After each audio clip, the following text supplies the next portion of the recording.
तो है गाइस, कैसे हो आप लोग। तो सवाल start to land of origin के चैप्टर नंबर 405 में आप सभी का स्वागत है। तो चलो शुरू करते हैं। माफ़ी चाहता हूँ, कुछ काम था जो कि मैं कल ही बताऊँगा क्योंकि आज वो फर्स्ट टाइम था, इसलिए इसको स्किप करते हैं। तो चलो शुरू करते हैं। तो जैसा कि अभी तक हमने पिछले एपिसोड में देखा कि कैसे लूफिंग फाइनली ये फैसला करता है कि वो अपने उसी जगह पर जाएगा जहाँ पर वो ब्लेड ऑरिजिनेट हुई थी, मतलब वो एबिस ऑफ डिस्ट्रक्शंस में जाने की बात कर रहा होता है। वो उधर निकल भी जाता है, जिसके साथ हमें इन्फिनाइट ह्यूमन स्पेस के बारे में बताया जाता है कि यहाँ की जगह बहुत ज़्यादा मिस्टीरियस होती है। यहाँ पर कई सारे लेयर्स बने हुए होते, एक मल्टी डायमेंशनल स्पाइडर वेब की तरह, और यहाँ पर कई सारे छिपे हुए रास्ते भी मौजूद थे जिसको कि अपने अदर पावर्स का यूज़ करके ट्रैवल किया जा सकता है। मतलब कह सकते हो कि यहाँ पे छिपे छिपे काफ़ी गहरे गहरे राज मौजूद हैं जो कि नॉर्मल बंदे को पता भी नहीं चलेंगे। अब लूफेंग अपने सारों पावर्स जो कि हाईएस्ट पावर होती है काउंटलेस स्पेसेस के अंदर की, उसको यूज़ करते हुए वो बड़ी स्पीड से दूर जाता जा रहा होता है और बहुत ही तेज़ी से वो एबिस ऑफ डिस्ट्रक्शंस की तरफ बढ़ता जा रहा था। लेकिन इतना सब करने के बावजूद लूफेंग को 55 डेज लग जाते हैं बिना थके हुए चलते हुए। वो फाइनली जाकर एबिस ऑफ डिस्ट्रक्शंस में पहुंचता ही है। एबिस ऑफ डिस्ट्रक्शंस के बारे में बताया जाता है कि वो स्पेस एंड टाइम के अंदर बहुत डीप में छिपा हुआ था और यहाँ पर world level human life forms पहुँच ही नहीं सकते, मतलब कि यहाँ पे उसको देख भी नहीं सकते, इतना छुपा हुआ था। लेकिन ह्यूमन एंसेस्टर लेवल बीइंग्स उसके प्रेजेंस को सेंस कर सकते हैं और वो स्पेस टाइम को चीरते हुए एबिस के अंदर जा भी सकते हैं, जिसके साथ लूफेंग फाइनली कहता कि मैम पहुंच चुका हूँ। लूफेंग एबिस ऑफ डिस्ट्रक्शंस के multiple layers of space time के अंदर कदम रखता है। अब हमें आउटर मोस्ट लेयर का सीन दिखाया जाता है जो कि उसी एबिस में मौजूद था और हर एक लेयर्स के बारे में बताया जाता कि हर एक लेयर्स में एबिस ऑफ डिस्ट्रक्शंस के अंदर डिस्ट्रक्टिव पावर्स बढ़ती जाती है। यहाँ तक कि लॉर्ड जिंगमैन को ही देख लो, वो भी इसके बॉटम तक नहीं पहुँच पाए, वो भी 27-26 टाइम के रुक चुके हैं, वो भी आगे नहीं बढ़ पाते हैं। लूफेंग कहता है कि यही तो कारण है कि इसको सबसे मोस्ट मिस्टीरियस लैंड का दर्जा मिला हुआ है और हमें ये बताया जाता है कि एबिस ऑफ डिस्ट्रक्शंस की पावर्स अपने इटर्नल लैंड से भी ज़्यादा सरपासिंग होती, वो उसको भी ऑपरेस किए हुए होती हैं। कंपेयर किया जाए ब्लड क्रेन टेरिटरी से तो एबिस ऑफ डिस्ट्रक्शंस को ज़्यादा ही सुपीरियर होता है। दोनों मिस्टीरियस लैंड भले ही थे लेकिन एक हेवन की तरह था तो एक अर्थ की तरह होता है। इसके साथ लूफेंग कहता है कि चलो मैं first level of एबिस of destructions को एक्सप्लोर करूंगा, जिसके साथ फाइनली लूफेंग अपने फर्स्ट लेवल में एंटर करता है। हमें सीन चेंज कर फर्स्ट लेवल का दिखाया जाता है जहां पे फर्स्ट लेवल एबिस ऑफ डिस्ट्रक्शंस को एक बाफा यू नाम के ह्यूमन एंसेस्टर ने ऑक्यूपाई कर रखा होता है। अब इस बंदे ने फर्स्ट लेयर को ऑक्यूपाई किया था और इसने केओस डिस्ट्रक्शंस लेवल को मास्टर किया था, जिसकी वजह से इसकी पावर्स टॉप 30 के अंदर आती थी क्योंकि इसने एक लेवल को ऑक्यूपाई कर रखा था। जिसके साथ हमें दिखाया जाता है कि वहाँ पे 9 कोलोसल अदर वर्ल्डली बीस्ट अपने बाफा यू के सामने ही झुकते और उसे एंचेस्टर नाम देते हुए कहते, जिसके साथ बाफा यू उन सभी को कहते हैं कि मैंने तुम 9 को एबिस ऑफ डिस्ट्रक्शंस में इसलिए लाया ताकि तुम 9 को मैं डिस्ट्रक्शन पावर के साथ फैमिलाइज कर सकूं, जिसके साथ उसके और भी सब ऑर्डिनेट्स मौजूद होते हैं जो होते 16 मल्टी कलर आई के तरह, मतलब रावण की तरह ही इसके भी कई सारे आँख होते हैं, सर तो नहीं है लेकिन हाँ आँख जरूर दिखाए गए हैं। जिसके साथ वो उन सभी से कहता है कि अगर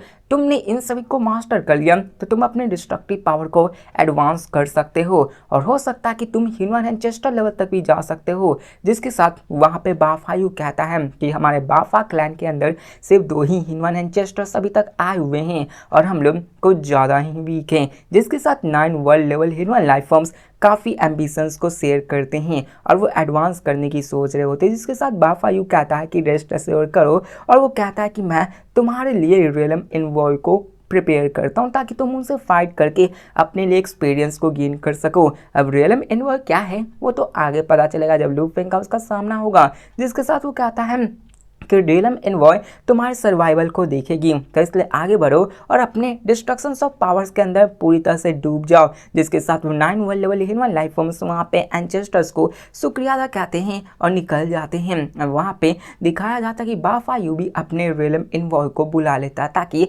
स्पारिंग को किया जा सके, लेकिन तभी बाफायू को कुछ सेंस होता है और बाफायू देखता है तो वहाँ पर एक ब्लैक हेयर्ड मैन अपने उसी first layer of एबिस of destructions के अंदर एंटर करता है, जिसको देखकर बाफायू पहचान जाता कि ये कोई और नहीं, ये तो लू फेंग है, प्रैक्टिशनर लॉर्ड। अब यहाँ पे लू फेंग को देखकर उसके मन में कोई भी डर नहीं आता, मतलब कि बंदा थोड़ा सा भी नहीं डरता कि इसको लू फेंग से खतरा है या फिर लू फेंग इसको मार डालेगा। वही यहाँ पे बातें मैं लंबा नहीं खींचूंगा क्योंकि वैसे भी रात हो गई है, तो मैं इसको शॉर्ट ही रखूँगा। यहाँ पे 2-3 मतलब पैराग्राफ में बस इतना ही लिखा गया था, जो कि आपको मैंने ऑलरेडी बताया कि कोई भी हिनवन एंसेस्टर किसी को 1v1 में नहीं हरा सकता। और यहाँ पे बहुत ही लंबा चौड़ा इतिहास बता दिया गया था कि कैसे फाइट हुई, तो अभी तक कोई भी 1v1 में नहीं हरा, तो इसी वजह से बाफायू भी इससे नहीं डर रहा होता है, क्योंकि बाकी सबको मारने के लिए बाकी सबकी इफर्ट्स की ज़रूरत होती है। बस 2-3 पैराग्राफ्स में यही थी, बताने जाता तो इसको ही 2-3 मिनट तक खींच देता।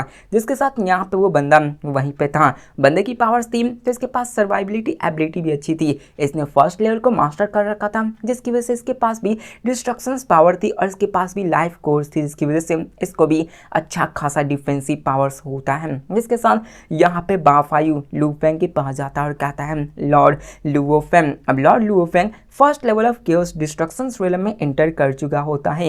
ये जगह अपने ओरिजिन वर्ल्ड से बहुत ज़्यादा बड़ी होती है, कुछ ज़्यादा ही 10 गुना 20 गुना, ये तो नहीं बताया, लेकिन हाँ बहुत ज़्यादा बड़ी होती है। और यहाँ पर डिस्ट्रक्टिव पावर चारों तरफ होती है, जो कि सभी चीज़ों को डिस्ट्रॉय कर रही होती है। ये जो डिस्ट्रक्टिव पावर होती है वो फर्स्ट लेयर में काफ़ी खतरनाक होती है, लेकिन बाफायू ने इसको मास्टर कर रखा होता है, जिसकी वजह से ये अभी इरप्ट नहीं हो रहा होता। जिसके साथ लू फेंग बाफायू की तरफ देखता है और इसका नाम पुकारता है। बाफायू के बारे में बताया जाता है कि ये बंदा अपने मल्टीवर्स डायमेंशन डिवाइन लाइट को कंट्रोल कर रखा है, जो कि एक इमेंस डिस्ट्रक्टिव पोटेंशियल होती है, मतलब कि ये अपने 16 कलर से किसी को भी किडनैप कर सकता है, उस पर अटैक कर सकता है। और इसके पास एस्केपिंग टेक्निक भी होती है, जो कि ब्लड क्रेन टेरिटरी के शैडो लॉर्ड से भी काफ़ी ज़्यादा होती है, मतलब कि ये भागना चाहे तो आराम से भाग सकता है।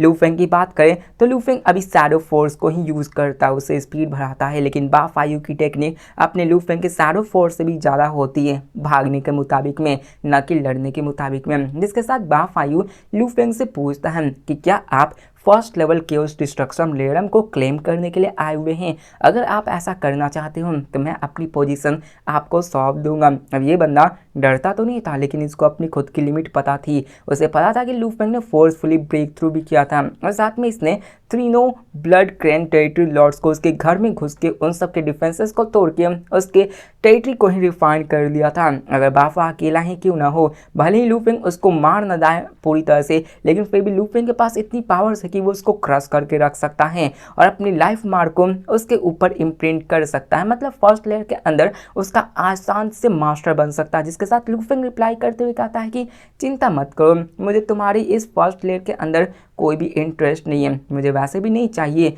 मेरा फर्स्ट लेयर के अंदर इंटरेस्ट नहीं है, लेकिन मेरा एक रिक्वेस्ट है तुमसे, मैं ये चाहता हूँ कि तुम अपने जितने भी रियलम इन्वॉइस हैं उन सभी को एक साथ इकट्ठा करो और मुझ पर अटैक करवाओ, क्योंकि मैं फर्स्ट लेवल के फुल पावर को एक्सप्लोर करना चाहता हूँ। अब यहाँ पे कह सकते हो कि ये जो रियलम इन्वॉइस हैं वो कुछ और नहीं, बस यहाँ पे रहने वाले डिस्ट्रक्शन बीस्ट के जैसे हैं, जो कि कोई भी लेयर मास्टर करता है तो वो डिस्ट्रक्शन बीस्ट को कंट्रोल कर सकता है। अगर कोई उन सारे डिस्ट्रक्शन बीस्ट को जो कि रियलम इन्वॉय उन सबको हरा देता है तो इस फर्स्ट लेयर को मास्टर कर सकता है, इसका मास्टर बन सकता है या फिर इससे आगे बढ़ सकता है। जिसके साथ बाफायू भी चाहता है कि बहुत खूब, जिसके साथ वो भी खुश होता है क्योंकि उसे लू फेंग की पर्सनैलिटी काफ़ी अच्छी लगी होती है। अब ये बंदा 7 प्रैक्टिशनर लॉर्ड के बारे में जान रखा था कि ये सभी अपने हिनवन डाओ को मास्टर कर रखे हैं, उनकी पावर्स बहुत ज़्यादा हैं। यहाँ तक कि लॉर्ड वुलान की बात करो तो उनकी टेक्निक्स को जाना ही खराब है, लेकिन फिर भी वो 7th realm chaos destruction realm को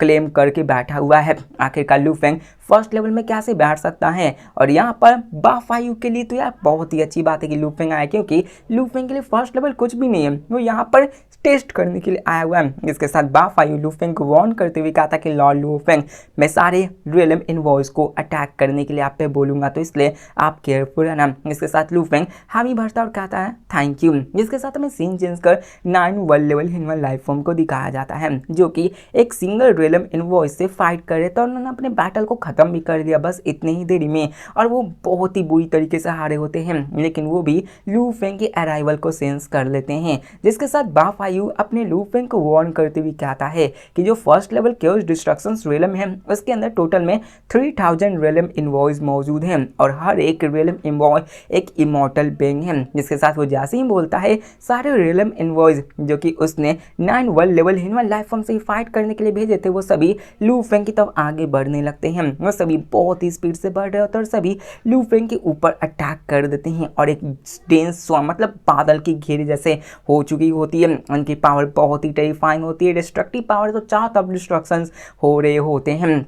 और ये नज़ारे देखकर वो 9 वर्ल्ड लेवल के तो रूह कांप जाती है क्योंकि कुछ ज़्यादा ही पावरफुल होती है। जिसके साथ हमें उन 9 बंदों को दिखाया जाता है जो कि अपने लूफेंग के बारे में बात करने लगते हैं कि ये तो लॉर्ड लूफेंग है जो कि प्रैक्टिसनर फैक्शंस के 8 ग्रेट लॉर्ड में से एक है। और यहाँ पर वो देखते हैं कि कैसे उनके खुद के एंसेस्टर्स इस बंदे के लिए इतना ज़्यादा पोलाइट है, मतलब कि ये बंदा सच में काफ़ी ज़्यादा पावरफुल है। वो सब लूफेंग के पावर्स के ही बारे में बात करने लगते हैं जिसको भी स्किप करते हैं क्योंकि वहाँ पर लूफेंग की वो तारीफ कर रहे होते हैं जो कि हमें अच्छे से पता है। इसके साथ वो सभी उस नज़ारे को देखना शुरू करते हैं। वहाँ पर चलने लगता है बाकी के जितने भी 3000 रियलम इनवॉइस होते हैं वह सभी लूफेंग पे अटैक कर देते हैं, लेकिन लूफेंग जरा सा भी नहीं हिलता। वो एक माउंटेन की तरह खड़ा होता है और उन सारे अटैक्स को बड़ी आराम से झेल रहा होता है। उसके ऊपर या खरोच तक नहीं आ रहे होते, मतलब लूफेंग बड़ी आसानी से उन सबको रोक रहा होता है और एक ही अटैक्स में वो 10 से ज़्यादा रियलम इनवॉइस को मिट्टी में मिला दे रहा होता है। जिसके साथ लूफेंग का सीन दिखाया जाता है जो कि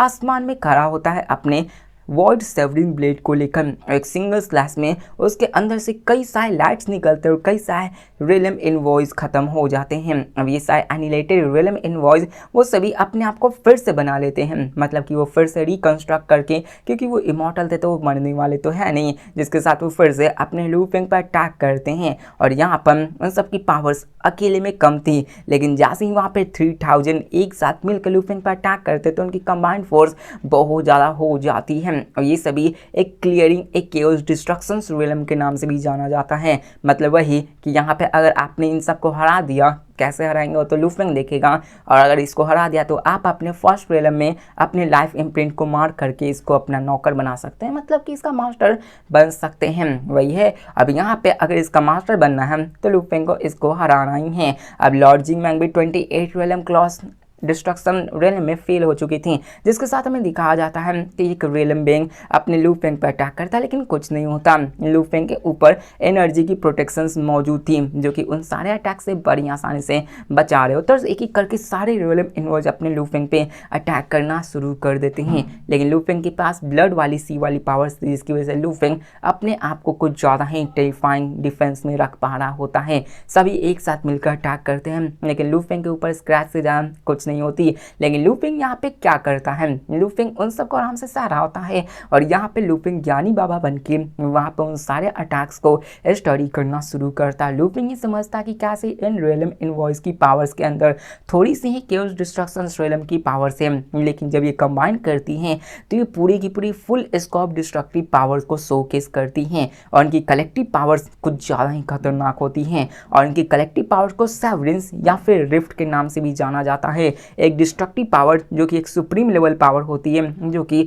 सबको तबाह करने की पावर्स रखती है, मतलब ये पावर्स कुछ ज़्यादा ही टेरिफाइंग होती है। लूफेंग वहीं पे बैठकर इन सभी को स्टडी करने लगता है कि हाँ ये कैसे कैसे चलने लगती है। लूफेंग सोचने लगता है डिस्ट्रक्टिव पावर जो कि हर एक चीज़ को तबाह कर देती है, और वहाँ पे वहीं लूफेंग इन सब के बारे में सोचने लगता है। इसके साथ लूफेंग अपने अंदर के उन्हीं अटैक्स को झेलने लगता है। यहाँ पे लूफेंग अपने ब्लड सी के एनहांसमेंट्स को यूज़ करके उन सभी को अपने अंदर ले रहा होता है ताकि वो उसको अच्छे से स्टडी कर सके, और बहुत ही भयंकर तरीके से लूफेंग पे बारिश हो जाती है। जिसके साथ में दिखाया जाता है कि एक और रियलम इनवॉइस अपने मिलकर क्लोन के साथ एक रिफ्ट वाली अटैक करती है जो कि लूफेंग के बॉडी को चीर देती है। लेकिन लू फेंग अपने आप को फिर से हील कर लेता है और यहाँ पे उन सब की पावर्स धीरे धीरे बढ़ती जा रही होती है, जिसकी वजह से लू फेंग भी डैमेज होता जा रहा होता है। लेकिन अभी लू फेंग उन सबको नहीं देखता और कहता है कि इस एबिस ऑफ डिस्ट्रक्शन के अंदर सारी पावर्स डिस्ट्रक्टिव की हैं, पूरी की पूरे अंदर 80% एसेंस डिस्ट्रक्शन की पावर्स है और remaining life matter limitless fire space और बाकी सब डाव से भरे पड़े हुए हैं, जिसके कारण ही ये इतना ज़्यादा पावरफुल हो जाता है। जिसके साथ लू फेंग वहाँ पे खुश होते हुए कहता है कि ये तो मेरे खुद के अंडरस्टैंडिंग से काफ़ी अच्छी हैं, ये सो कॉल्ड सेवरिंग पावर ये एक अलग ही अंदाज की मौजूद हैं। और ये लू फेंग सबको स्टडी करने लगता है और लू फेंग को अभी डिस्ट्रक्शंस की थोड़ी मोड़ी झलक दिखने लगती है। जहाँ पे लू फेंग बॉटल नेक पर अटक चुका था, वहीं पे लू फेंग को यहाँ पे थोड़ी थोड़ी ज्ञान की बातें समझ में आने लगी होती है। लू फेंग फिर से सोचता है कि इसमें मेरी सेवरिंग पावर के अंदर 80% डिस्ट्रक्शंस और 20% लाइफ है, लेकिन यहाँ पर मोस्ट कॉमन डिस्ट्रक्टिव पावर्स भी है। लू फेंग ऐसे ही उसको स्टडी करने लगता है। यहाँ पे बकवास है तो इन सबको भी स्किप करते हैं, क्योंकि ये 20-80% का फॉर्मूला पूरे चैप्टर्स में भी बताया जाएगा। जिसके साथ लू फेंग वहाँ पे बैठकर उसके सेवरिंग पावर्स को मास्टर करना शुरू करता है, जो कि उसके पास वॉल ब्लेड सेवरिंग होता है, तो उससे भी वो सीख रहा होता है। उसने हिनवान ब्लेड डॉग को ऑलरेडी शेप में बना लिया होता है कि वो कैसे, क्योंकि लू फेंग ने उसको पहले ही सीख लिया था, तो लू फेंग अपनी पावर से एक अलग ही हिनवान ब्लेड को क्रिएट कर सकता था। अब यहाँ पे एक डॉग को क्रिएट करना काफ़ी ज़्यादा मुश्किल होता है, लेकिन उस डॉग से किसी चीज़ को बनाना ये थोड़ी सी आसान होती है, क्योंकि हम उसके फुल पोटेंशियल पावर्स को नहीं होल्ड कर रहे होती हैं। जिसके साथ लू फेंग इन सब के बारे में सोचने लगता है। अब यहाँ पे एग्जाम्पल के रूप में हमें एक चीज़ बताई जाती है कि कैसे साइलो अपने अलग अलग सुप्रीम लेवल पावर्स को होल्ड करते हैं। एग्जाम्पल के रूप में प्रैक्टिशनर लॉर्ड को ही देख लो, जो कि अपने हिनवान लेवल डॉग को कॉम्प्रीहेंड किए होते हैं, तो वो उसके सुप्रीम लेवल्स पावर्स को आराम से डिराइव कर सकते हैं। लेकिन जिन्होंने दो एडिशनल स्ट्रेंथ पे दो एडिशनल डॉग्स को मास्टर किया होता है, तो उसमें उसको काफ़ी ज़्यादा तकलीफ होती है और ट्रू पावर्स जब तक उसकी कंप्लीट डॉग को हिनवान डॉग को ना सीख लें तब तक नहीं होती है। यहाँ पे हमें लॉर्ड जिंगमैन का भी केस दिखाया जाता है, जिसमें हम बात नहीं करेंगे, और वहाँ पर लू फेंग उन सभी के बारे में सोचने लगता है। लू फेंग अपने मास्टर करने लगता है लाइफ एंड डिस्ट्रक्शंस को। लू फेंग कहता है कि इन्फिनाइट सर्पेंट हिनवान एंसेस्टर्स इन सारे पावर्स को यूज़ करके किया है। लू फेंग सोचते हुए कहता है कि बस एक बार मैं अपने सुप्रीम लेवल डिस्ट्रक्टिव पावर्स को कॉम्प्रीहेंड कर लूँ तो मेरी सेवरिंग पावर्स काफ़ी ज़्यादा बढ़ जाएगी। लू फेंग सेंस कर पाता है कि उसकी बॉटल नेक टूट चुकी है, वो और भी सीख सकता है, वो अपने आप को बॉटल नेक से तोड़कर आगे बढ़ सकता है। लू फेंग उन्हीं को स्टडी करना शुरू कर देता है। अब देखो चैप्टर्स बहुत छोटी हो चुकी है क्योंकि रात हो चुकी है और यहाँ पर बहुत ही बकवास थी, वरना मैं कुछ और ऐड करके चैप्टर्स को 25 मिनट तक ले ही जा सकता, क्योंकि स्किप मैंने थोड़ी थोड़ी की जो कि बोरिंग हो जाती है। वैसे देखा जाए तो इतना ही था, चैप्टर्स भी शॉर्ट थी। तो मिलते हैं नेक्स्ट वीडियो में, तब तक के लिए बाय।